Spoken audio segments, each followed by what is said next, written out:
शुरुआत, एक नई उम्मीद। क्या पता ये सेमेस्टर हमारा अच्छा हो जाए। जिस लगन के साथ तुम बैठे हो ना आज, मुझे लग रहा है तुम फोड़ के आओगे, बट 2-4 दिन में फिर हमें रियलाइज हो जाएगा हमसे ना हो पाएगा।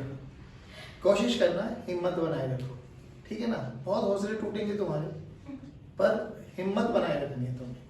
बहुत आसान है, मैं सच बता रहा हूँ। फर्स्ट सेमेस्टर के कंपैरिजन में ना ये वाला जो सेकंड सेमेस्टर है, करीबन उसके 70% आसान है, इतना लगा लो। हाँ, बहुत सारी चीजें नहीं मिलने को देखने को मिलेगी, पर नई चीजों को याद करना एज कंपेरिजन टू पुरानी चीजें बहुत आसान रहता है। क्योंकि जो आप लोगों ने 9वीं 10वीं में पढ़ी थी ना, तो बहुत सारी चीजें हम लोग गलत पढ़ लेते थे 9वीं 10वीं में। उनको रेक्टिफाई करना कि नहीं ऐसा होता है, उनको याद करना, वो बहुत टाइम टेकिंग प्रोसेस था। ये बहुत सिंपल सा प्रोसेस है। सब चीजें पहली बार देख रहे होंगे, पहली बार ही याद हो जाएंगी। आसान है, बहुत आसान है, मैं सच बता रहा हूँ। रेगुलर प्रैक्टिस करना जरूरी है। जितनी देर यहाँ पढ़े, घर जाओ, आधा घंटा पौना घंटा इसको जरूर रिवाइज करो, बस और कुछ नहीं चाहिए तुमसे। नहीं तो कम से कम कोशिश ये करना, पूरे वीक में 7 दिनों में 5 घंटे, पूरे 7 दिनों में 5 घंटे मिनिमम निकाल के रख लेना ट्यूशन के काम के लिए, कि भाई फिजिक्स के लेक्चर के लिए 5 घंटे निकालूंगा जरूर। यू विल रियलाइज कि बहुत मुश्किल नहीं है।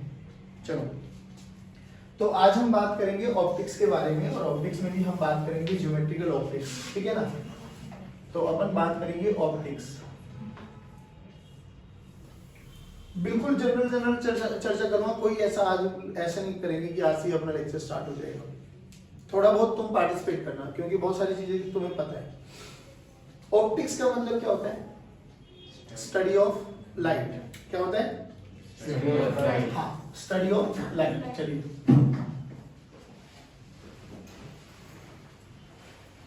अब जो ये लाइट है ना भाई, जो हमें ये दिखाई दे रही है लाइट, ये बेसिकली एक एनर्जी का सोर्स है, ठीक है ना। एनर्जी है बेसिकली, हम बात करें।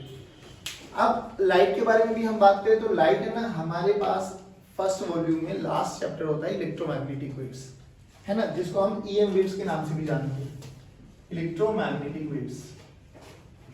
देखो, E stands for electric field, M stands for magnetic field. याद करो, हम लोगों ने एनर्जी डेंसिटी भी पढ़ी थी लास्ट में। इलेक्ट्रिक फील्ड डेंसिटी है ना 1/2 epsilon not into E square. उधर पढ़ी थी 1/2 B square by mu naught. याद आ गई कुछ है ना। तो बेसिकली ये एक एनर्जी है, वेव है। Wave carry what? Energy.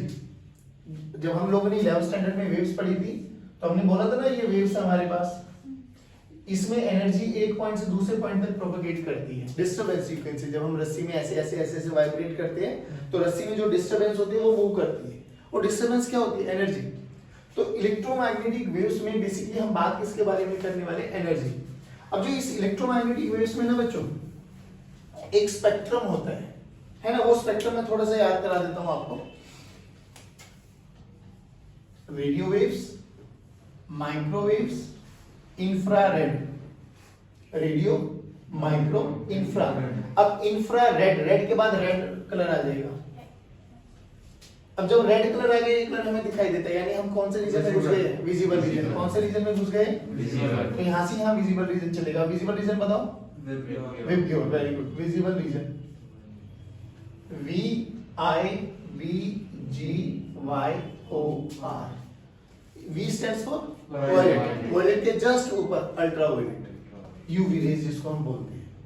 UV के जस्ट ऊपर एक्स रेज है, गामा, फिर कॉस्मिक वगैरह। हमारा काम इससे होता है। तो देखो, हम बात करेंगे optics. Optics is nothing but study of light. और लाइट क्या है? लाइट इस इलेक्ट्रोमैग्नेटिक, इसको बोलते हैं इलेक्ट्रोमैग्नेटिक स्पेक्ट्रम।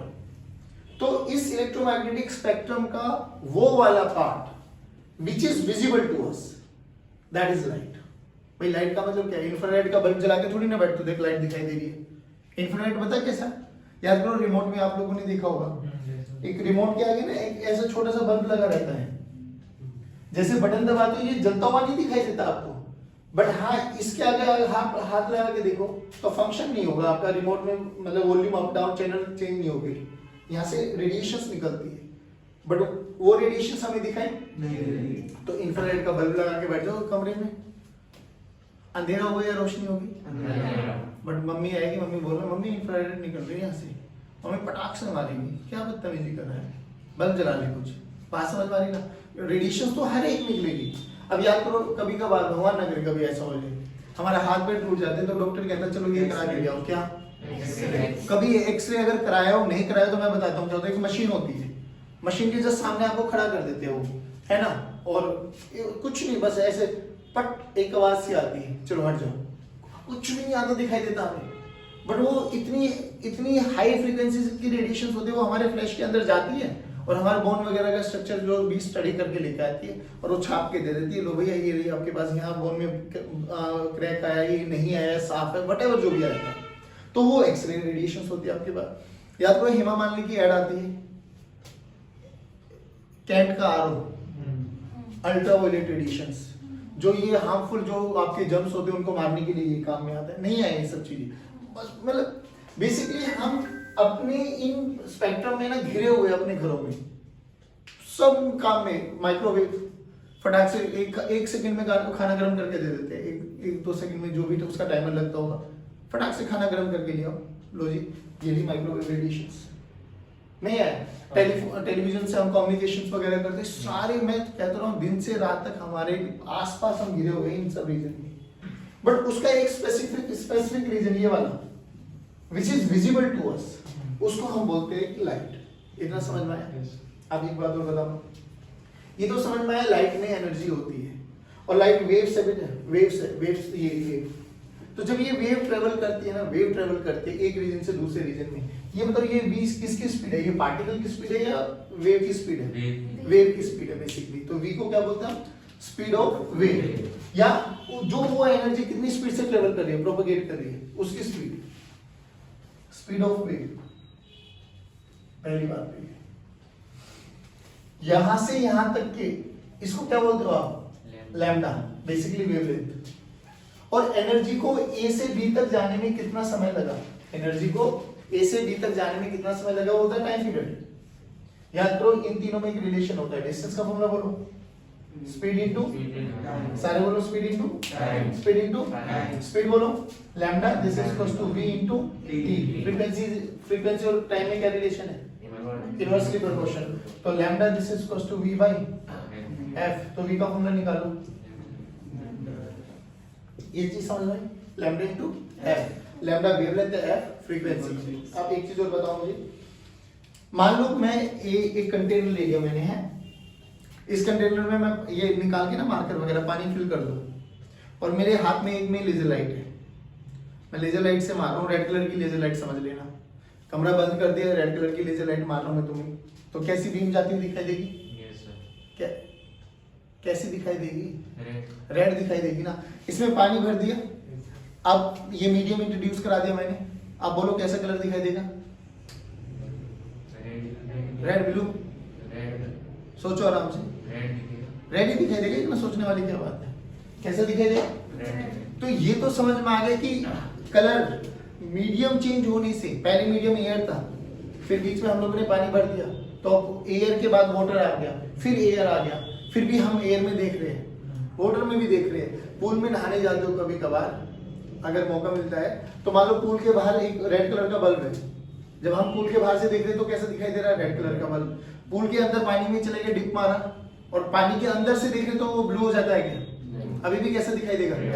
ऐसा थोड़ी ना मैं पानी के बाहर रेड कलर की शर्ट पहन के खड़ा हुआ हूँ, तूने पानी में डिप मारा मेरी ब्लू हो गई, ये तो मजा आ गया भाई साहब, अतरंगी बन गई, ऐसे तो है ना, ऐसा नहीं होता ना। तो कलर किसकी प्रॉपर्टी है? सोर्स की। और फ्रीक्वेंसी किसकी प्रॉपर्टी है? कलर की। जब तक कलर सेम रहेगा, ध्यान रखना, जब तक कलर सेम रहेगा, क्या चीज चेंज नहीं होती? फ्रीक्वेंसी। क्या चीज चेंज नहीं होती? चाहे वो कितने भी मीडियम में से पास होके जाए। अब सर ये क्यों पढ़ा रहे हैं हम लोग, रीजन समझो भाई। ये मान लो मेरे पास एक इंटरफेस है, क्या बेटा ये इंटरफेस बेसिकली जहां दो मीडियम को सेपरेट करते हैं। मान लो ये मीडियम नंबर 1 है मेरे पास M1 और ये मीडियम नंबर M2। अब जब एक लाइट एक मीडियम से दूसरे मीडियम में जाएगी, ये तो हमें समझ में आता है कि जब तक लाइट एक ही मीडियम में ट्रेवल करती है ना, वो एक स्ट्रेट पाथ को फॉलो करती है। सबसे बेस्ट एग्जांपल देखो, पेंसिल या मार्कर को उठा के एक ग्लास ऑफ वाटर में ऐसे कराओ तो पेन तुम्हें टेढ़ा दिखाई देता हो। ये हम लोग 9वीं 10वीं में एक्सपेरिमेंट कर लेते हैं। तो पेन है तो सीधा मार्कर, जैसे ही मैं पानी वाले ग्लास में डिप करूंगा वो टेढ़ा हो जाता है। टेढ़ा क्यों हुआ बताओ? क्योंकि मीडियम चेंज हो गया। नहीं आया समझ में?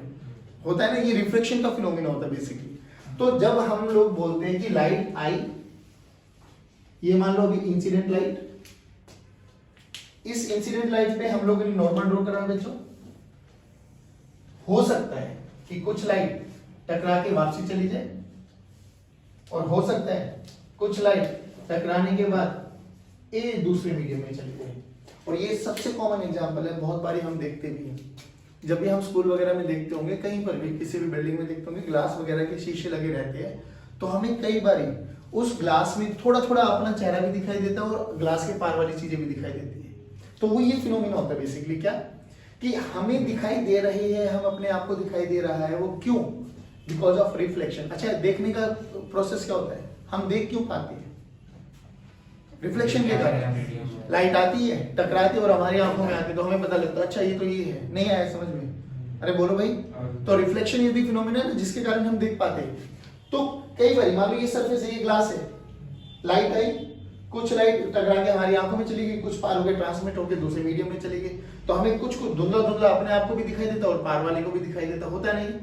सोच के देख, अगर यहां पर लाइट आई और उस लाइट में से 99% या 99.9% टकरा के हमारी आंखों में चली जाए, तो हमें कौन सा फिनोमिना पढ़ना चाहिए? रिफ्लेक्शन। कौन सा फिनोमिना? सारे बोलो। रिफ्लेक्शन। और 99.99% अगर वो दूसरे मीडियम में चली जाए तो कौन सा फिनोमिना कब पढ़ना चाहिए उसकी पता लगी? क्योंकि नॉर्मली ये सब चीजें होती है हमारे पास, जो लाइट होती है उसके बाद ये तीन फिनोमिना होते ही होते हैं। कौन कौन से? RAT, रिफ्लेक्शन भी होगा, एब्जॉर्प्शन भी होता है और ट्रांसमिशन भी होता है। बेसिकली रिफ्लेक्शन भी होता है, दूसरे मीडियम में चला जाना। बट जनरली हमें कौन सा फिनोमिना पढ़ना होता है कि हाँ या तो रिफ्लेक्शन या रिफ्लेक्शन। तो जनरली ये देखेंगे कि लाइट में कौन सा इंपैक्ट ज्यादा हो रहा है। अगर रिफ्लेक्शन ज्यादा हो रहा होगा तो रिफ्लेक्शन फिनोमिना पढ़ना स्टार्ट कर देंगे, रिफ्लेक्शन ज्यादा हो रहा होगा तो रिफ्लेक्शन फिनोमिना पढ़ना स्टार्ट कर देंगे। बात समझ में? अब यहाँ पे सुनो, ये क्या चीज समझा रहा था मैं भाई? ये तो पक्की बात है, मीडियम चेंज हो गया। चलो, इस लाइट के पास मान लो मीडियम में वेवलेंथ थी लैम्डा 1, फ्रीक्वेंसी थी f1 और स्पीड थी v1। जब टकरा के आई, जो रिफ्लेक्टेड, ये रिफ्लेक्टेड है बच्चों, जब ये टकरा के आई बच्चों, टकराने के आने के बाद इस रिफ्लेक्टेड रे के बारे में बताओ, लैम्डा f और v क्या रहेगा? पहले तो देख, टकरा के उसी मीडियम में आ गई, स्पीड के बारे में क्या ख्याल है? सेम। टकराने के बाद अगर नीली है तो नीली दिखाई देगी, लाल है तो लाल दिखाई देगी, हरी है तो हरी दिखाई देगी। क्या चीज सेम? फ्रीक्वेंसी। क्या चीज सेम भाई? अगर स्पीड सेम, फ्रीक्वेंसी सेम, तो v बाय f का रेशियो ही क्या होता है? लैम्डा। तो लैम्डा भी क्या रहेगा? सेम। नहीं आया समझ में? पक्की बात। रिफ्रैक्शन में देखो, रिफ्रैक्शन में देखो क्या होगा बताओ भाई? स्पीड के बारे में क्या ख्याल है? गाड़ी चल रही है, सीधा चलते चलते जो गाड़ी है ना वो खेतों में उतर गई, सड़क से खेतों में उतर गई, क्या चीज वेरी कर जाएगी? स्पीड। क्या चीज वेरी कर जाएगी? मीडियम चेंज होते क्या हो जाएगा? यहाँ पे बहुत इजीली तुम्हें भगा रहा हूँ मैं। अगले दिन मैंने इसमें तालाब बना दिया, पानी बना दिया, अब कह रहा हूँ अभी भी भागो, तो अभी भी भाग रहे हो, बट क्या वेरिएशन आ गई? मीडियम चेंज होते क्या चीज चेंज हो गया? परफेक्ट। बट अभी भी लाल कलर है तो लाल ही दिखाई देगा, ग्रीन है तो ग्रीन ही दिखाई देगा, रेड है तो रेड ही दिखाई देगा। आप बताओ क्या चीज सेम है? तो इस चीज में अभी भी क्या चीज सेम है? f1। क्या चीज चेंज हो गई? स्पीड v2 और लैम्डा 2। यानी जब भी लाइट एक मीडियम से दूसरे मीडियम में जाती है, क्या चीज सेम रहती है? क्या चीज चेंज हो जाती है? स्पीड और वेवलेंथ। उसी टकराने के बाद उसी मीडियम में आ गई तो क्या चीज सेम? सारे के सारे पैरामीटर, स्पीड भी सेम रहेगी, फ्रीक्वेंसी भी सेम रहेगी, वेवलेंथ भी सेम रहेगी। अच्छा, ये वाला फॉर्मूला लगाना है यहाँ पर, जल्दी बोलो। v1 this is equals to lambda 1 into, अरे बोल भाई, इस पे लगाओ v2 this is equals to lambda 2 into f1। नहीं है, दोनों को डिवाइड करो बेटा। v1 by v2 this is equals to lambda 1 by lambda 2, f1 f2 cancel out हो जाएंगे। नहीं आया बच्चों समझ में? बहुत इंपॉर्टेंट रिलेशन है, याद करो। बात समझ में आई? एक छोटी सी चीज बताओ मुझे, तो रिफ्लेक्शन हमें दिखाई देता है, और क्यों दिखाई देता है वो समझ में आए कि अगर मुझे कोई लाल कलर दिखाई दे रहा होगा तो उस पर बहुत सारी रेज आ रही है, कॉस्मिक बेसिकली भी प्योर 7 कलर मान लेते हैं, और 7 में से कौन से कलर को रिफ्लेक्ट कर देगा? रेड। भाई मुझे सामने वाली चीज लाल दिखाई दे रही है, वो लाल दिखाई देने का रीजन बता। क्योंकि वो रेड को रिफ्लेक्ट कर देगा बाकी सारी चीजों को। ब्लू है तो ऐसे तो दिखाई देता है, ऐसे मत देखो भाई, ऐसे तो दिखाई देता है। अगर मैं ब्लू पहन के आ रहा हूँ और तुम्हें ब्लू दिखाई दे रहा है, इसका मतलब क्या है कि जितने भी कलर्स आ रहे हैं वो सारे एब्जॉर्ब कर रहा हूँ, बस कौन सा रिफ्लेक्ट कर रहा है। क्वेश्चन सुनो, एक बोला गया कि मेरे पास है ना एक ब्लू कलर का बलून है, किस कलर का, और एक रेड कलर का भी है, ठीक। मैंने यहाँ पे लेजर लाइट है, जनरली लेजर लाइट कैसे कलर की है, रेड कलर की लेजर लाइट है बेटे मेरे पास। चुप रहना भाई जिसको आंसर पता है। हमने दोनों रेड लाइट की लेजर से इस पे मारा, मारने का मतलब ऐसे नहीं लेजर लाइट फेंक के मारी, लेजर लाइट की यहीं रख के बीम मारी बस इस पे ऐसे, ये बीम जा रही है, इस पे भी बीम जा रही है। नाउ माय क्वेश्चन इज, इन दोनों में से कौन सा बल्ब मतलब बलून फूटेगा, या दोनों फूटेंगे, या दोनों में से कोई भी नहीं फूटेगा, या एक फूटेगा, क्यों फूटेगा अगर फूटा तो? पहले एक बार बताओ, ये हमें कैसा दिखाई देगा, अब ये भी बताए रेड दिखाई क्यों देगा, और ये ब्लू क्यों दिखाई देगा, बाकी सबको एब्जॉर्ब। अब जो ये लाइट है, देखा अब मैं भी बोल रहा है कि बेसिकली ये लाइट क्या होती है, एनर्जी। ये क्या करेगा, रेड लाइट को एब्जॉर्ब कर रहा है, यानी एनर्जी को एब्जॉर्ब कर रहा है, और ये क्या कर रहा है, उसी लाइट को फेंक रहा है, नहीं भाई मुझे चाहिए नहीं। तो किसके चांसेस ज्यादा फूटने के, जो एनर्जी ले रहा है या जो एनर्जी फेंक रहा है? क्यों? क्योंकि एनर्जी लेते लेते एक टाइम ऐसा आएगा ना कि भाई बस हो जाएगा, अब सर अब नहीं, इसके अलावा नहीं, अब तो फूटूंगा, नहीं आया समझ में। सोच के देखो, मैं ब्लू कलर की वो लेजर मारूं फेंक के, आप बताओ तो रेड फूट जाए, रीजन समझ में आया? क्योंकि सर हम दिखाई क्यों देता है, क्योंकि जो कलर हमें दिखाई दे रहा है ना उसको छोड़ के वो बाकी सबको एब्जॉर्ब कर रहा है। अब एब्जॉर्ब करे तो ऑब्वियसली वो एनर्जी ले रहा है, एनर्जी लेते लेते एक समय ऐसा है कि उसका पीक आ जाएगा, भाई अब ये बस है, इसके बाद नहीं चलने वाला, नहीं आया समझ में, बोलो पक्की बात। एक चीज और सुनो, याद करो हम लोगों ने जब magnetic effect of electric current पढ़ा था, तो हम लोगों ने एक चीज और पढ़ी थी, speed of light. Speed of light का फॉर्मूला पता है कुछ?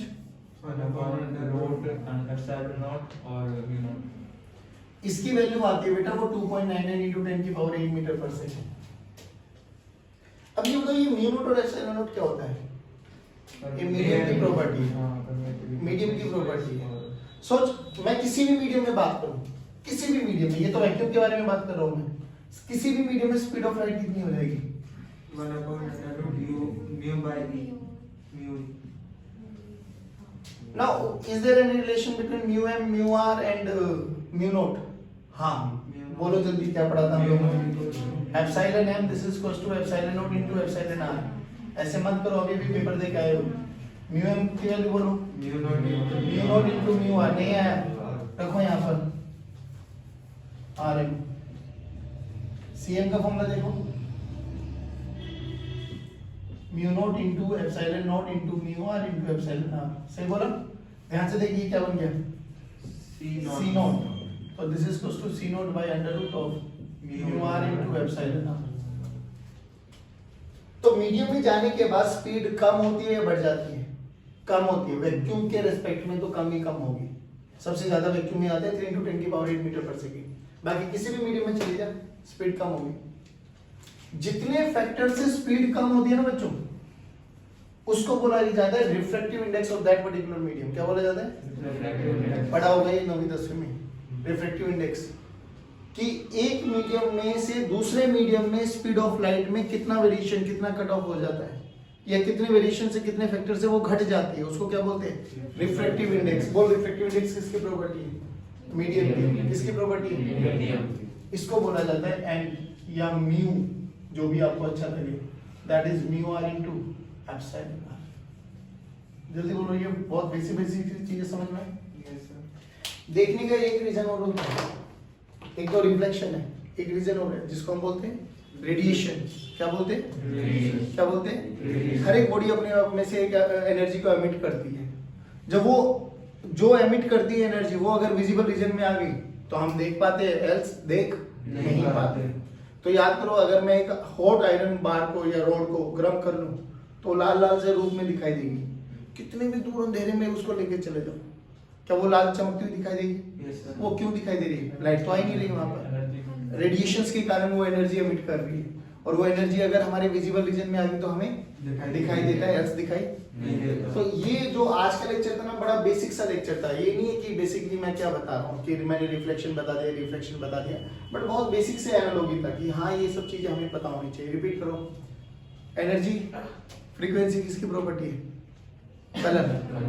जब तक सोर्स चेंज नहीं करेंगे कलर चेंज नहीं होगा, कलर चेंज नहीं होगा तो फ्रीक्वेंसी चेंज नहीं होगी। मीडियम में ट्रैवल करने के बाद क्या चेंज हो जाता है? फ्रीक्वेंसी नहीं होती, वेवलेंथ और स्पीड का वेरिएशन हो जाता है। एक मीडियम में जाने के बाद दूसरे मीडियम में नॉर्मली फिनोमिना रिफ्लेक्शन भी हो जाता है और रिफ्लेक्शन भी हो जाता है। जनरली हम क्या पढ़ते हैं, जो सा फिनोमिना की परसेंटेज ज्यादा होती है, रिफ्लेक्शन ज्यादा है 99.9% है, रिफ्लेक्शन ज्यादा तो रिफ्लेक्शन के साथ चले जाएंगे, रिफ्लेक्शन के साथ चले जाएंगे। फिर हम लोगों ने ये रिलेशन देखा v1 v2 by v1 by v2 must be equal to lambda 1 by। फिर हम लोगों ने ये देखा कि अगर अलग अलग ऑब्जेक्ट पे एक लाइट फेंक के मारी जाए तो कौन सी फूटने के चांसेस ज्यादा होते हैं, वो रीजन समझ में आना भी चाहिए आप लोगों को। फिर ये हम लोगों ने बहुत बेसिक सा बाइफरकेशन देखा, ठीक है।